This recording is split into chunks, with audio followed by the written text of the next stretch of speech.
So I'm always on the lookout for a new receptacle to put meat into my mouth, and today I think I have the perfect item to do that. If you've been on my channel at all, you've seen plenty of pork rind recipes, and this one's not going to be too much different than the rest of those. However, the way in that we use this one will make things nice and different. And to start it off, I have 3 ounces of ground pork rinds. To this, you're going to want to add 2 ounces of shredded Parmesan cheese. This is fresh parm. If you want to use the shaky can, go ahead. Also want to add in 1 or 2 eggs.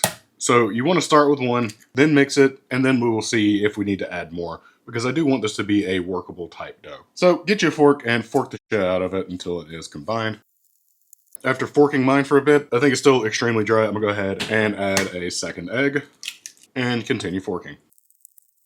All right, I'm gonna go and say that that is probably pretty good. If you could pick it up and make like a little nugget of cheese and pork rinds, I think that's gonna be good. Either way, let's get out a muffin tin and begin to butter its holes. I have full confidence that mine will not be sticky and stuck to it, which could be my downfall for this recipe video. However, if you have confidence in your muffin tin, feel free to do the same. Otherwise, get some muffin liners or some cupcake liners and put these in there. And once those holes are nice and lubricated, let's get a little bit of our batter, dough, whatever you want to call this. Just start pressing it in, make a little cup out of it. The initial idea behind this was to make like the taco bowls, but it wasn't filling tacos, so instead of doing tacos, I'm gonna do something super special as soon as I finish this up. And like I said, these would make great little taco bowls, but for today's purposes, I don't really want tacos.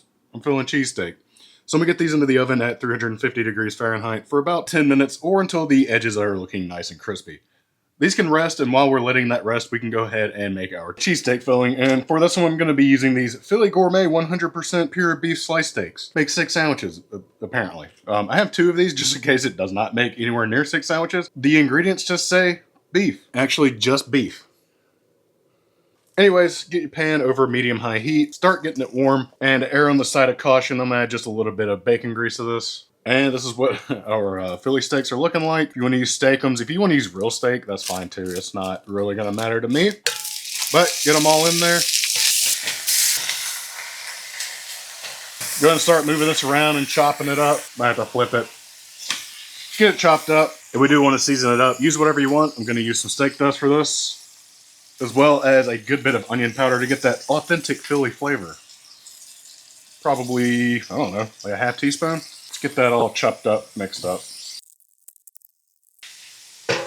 And once your steak is cooked about 90% of the way through, go ahead and add about half of your cheese. It's gonna be roughly 2 ounces worth of Gouda.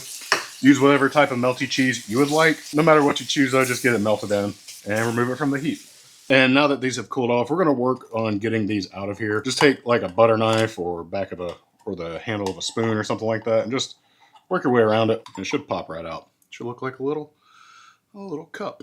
Once they're all released, go ahead and fill each one up with some of your steak and cheese. And if you want to stop here, you can feel free, but I'm gonna add just a little more cheese on top. And then we can get this back in the oven. I'm gonna set mine to broil this time. And I just threw mine back under the broiler for roughly 3 minutes or so, just until all this cheese got nice and melted. But they're smelling great and they're ready to eat, so I'm gonna go ahead and eat.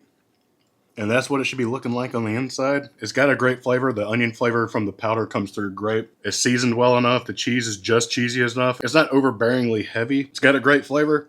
And if it keeps you from eating a Philly cheesesteak and you want a Philly cheesesteak, I think you should make this. So I hope you make it, and I hope you enjoy it. See you in the next one. Hey, so you made it to the end of the video. Just want to say thank you so much for watching, and if you're interested in supporting the channel, the best way to do so is going to CarnivoreCompanion.com. You can use the code CarnivorousChef to save 15% off at checkout, and if you sign up for our email list, you'll be the first one to know about new deals and offers. But that's about it for me. See y'all in the next one.